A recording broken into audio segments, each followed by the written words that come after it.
भारत का पाकिस्तान से युद्ध भले ही खत्म हो गया हो, लेकिन भारत लगातार अपनी शक्ति बढ़ाने में लगा हुआ है ताकि वो किसी भी तरह के हमले के लिए हमेशा तैयार रहे।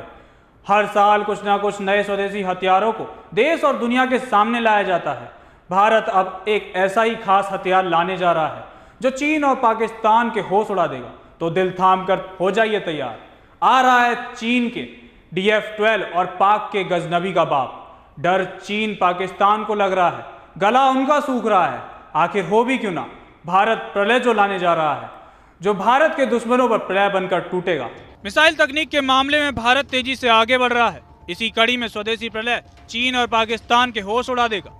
रक्षा अनुसंधान एवं विकास संगठन यानी कि DRDO ने 28 और 29 जुलाई को लगातार 2 सफल फ्लाइट परीक्षण किए। ये ट्रायल उड़ीसा के तट के पास डॉक्टर APJ अब्दुल कलाम द्वीप पर किए गए।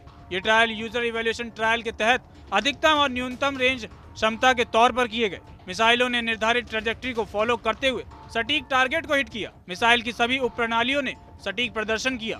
मिसाइल के फ्लाइट को मॉनिटर करने के लिए इंटीग्रेटेड टेस्ट रेंज, अलग अलग ट्रैकिंग सेंसरशिप और कई अन्य जगहों से लिए गए। रक्षा मंत्री राजनाथ सिंह ने इस सफल परीक्षण के लिए DRDO वैज्ञानिकों और इंडस्ट्री को बधाई दी। अब प्रलय मचा देगा गदर।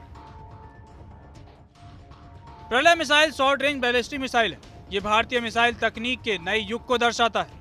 ये मिसाइल DRDO ने विकसित की है और तो और ये मिसाइल तेजी से सटीक मार करने के लिए डिजाइन की गई है। प्रलय एक सतह से सतह तक मार करने वाली शॉर्ट रेंज बैलिस्टिक मिसाइल है। इसकी मारक क्षमता 150 से 500 किलोमीटर के करीब है। ये एक कैनिस्टर मोबाइल सिस्टम है। आसानी से लॉन्च करना और तेजी से अपनी जगह बदलना इसकी एक और खासियत है। इसकी पेलोड क्षमता 500 से 1000 किलोग्राम तक के विस्फोटक लेकर आसानी से दुश्मन पर बरसा सकता है। इतना ही नहीं, ये लॉन्च किए जाने के बाद हवा में ही अपनी दिशा बदलकर मैन्यूवरिंग कर सकता है। इससे ये मिसाइल दुश्मन के एयर डिफेंस सिस्टम को भी चुनौती दे सकता है। इसकी रफ्तार 1 से 1.6 मैक के करीब है। ये इंटरनेशनल नेविगेशन सिस्टम से लैस और इस मिसाइल का वजन 5 टन है। ये कन्वेंशनल के साथ साथ न्यूक्लियर हथियार ले जाने में भी सक्षम है। लद्दाख में तनाव के दौरान किया गया परीक्षण।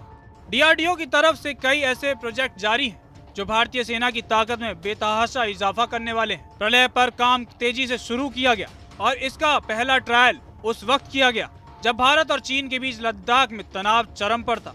ये परीक्षण 22 दिसंबर 2021 को किया गया था। दूसरा ट्रायल ठीक एक दिन बाद 23 दिसंबर को किया गया। दोनों परीक्षणों में ये पूरी तरह से खरा उतरा। तीसरा परीक्षण साल 2023 में किया गया था। चीनी DF-12 और गजनबी का बाप है प्रलय। चीन के पास DF यानी डॉग फैंग सीरीज की बैलिस्टिक मिसाइल की भरमार है। उसने अपने ऑल वेदर फ्रेंड पाकिस्तान को भी ये तकनीक दे रखी है। चीन के पास surface to surface short range ballistic missile DF-12 मौजूद है। इसकी मारक क्षमता 400 किलोमीटर है। पाकिस्तान ने चीन से DF-11 मिसाइल की खरीद की थी और बाद में उसी में रिवर्स इंजीनियरिंग कर चीन की मदद से गजनबी नाम से शॉर्ट रेंज बैलिस्टिक मिसाइल तैयार कर लिया। गजनबी की रेंज प्रलय से 200 किलोमीटर कम है। ये सिर्फ 300 किलोमीटर तक मार कर सकती है। इसी सेगमेंट में रूस की इस्कंदर मिसाइल भी है। रूस और यूक्रेन के बीच जारी जंग में रूस ने इसका इस्तेमाल भी किया है। इसकी अधिकतम रेंज प्रलय के रेंज से 500 किलोमीटर के बराबर है। कह सकते हैं कि फिलहाल इस रेंज में प्रलय सबसे घातक है।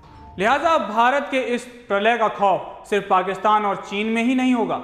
ये खौफ भारत के हर उस दुश्मन के मन में होगा जो भारत को लेकर नापाक इरादे रखता है। लेकिन भारत ने यह साफ कर दिया है कि वो अब हथियारों के मामले में किसी और पर निर्भर नहीं होगा। और तो और ये प्रलय आतंकिस्तान और भारत के हर दुश्मन को चीर कर रख देगा। आपका क्या सोचना है भारत के इस तगड़े प्रहार को लेकर? हमें अपनी राय कमेंट सेक्शन में जरूर बताएं।